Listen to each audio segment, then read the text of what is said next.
कामासाठी मजुरांसह येत असलेल्या पेवर ब्लॉकने भरलेल्या ट्रकच्या चालकाचे नियंत्रण सुटल्याने चांदवड मनमाड रोडवर ट्रक उलटून भीषण अपघात झाला असून ट्रकमधील पेवर ब्लॉक खाली दबून आईसह तिच्या 2 लहान मुलांचा जागीच मृत्यू झाला, तर 4 जण गंभीर जखमी झाले आहेत.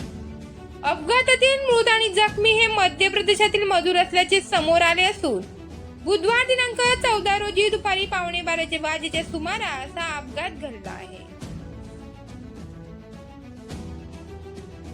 सिमेंटचे पेवर ब्लॉक घेऊन एक टाटा कंपनीचा नंबर नसलेला ट्रक मनमाडकडून चांदवडच्या दिशेने येत होता.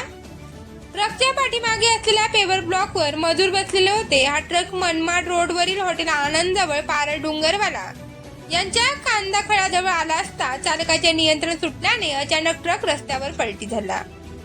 या अपघातात ट्रकमधील पेवर ब्लॉक खाली दबून रमिता राजेश सोलंकी वय वर्ष 25, मुलगा दीपक राजेश सोलंकी वय वर्ष 5, तर रियान राजेश सोलंकी वय वर्ष 2 हे 3 जागीच ठार झाले आहेत.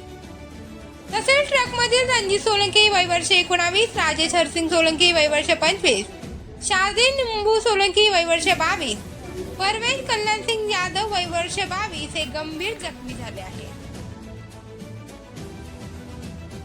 या घटनेची माहिती मिळताच परिसरातील नागरिकांनी तसेच पोलीस निरीक्षक कैलास वाघ, उपनिरीक्षक भानुदास नरे, हवालदार अमोल जाधव, हवालदार स्वप्नील जाधव, भाऊसाहेब गुळे, दिनेश सूळ यांनी घटनास्थळी धाव घेऊन मदत कार्य सुरू केले.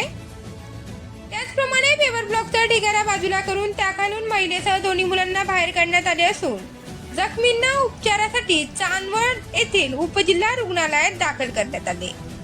तेथील 3 खासगी रुग्णालयात उपचार सुरू असून अपघातग्रस्त ट्रक व रस्त्यावरील सिमेंटचे ब्लॉक बाजूला करून पोलिसांनी वाहतूक सुरळीत केली आहे.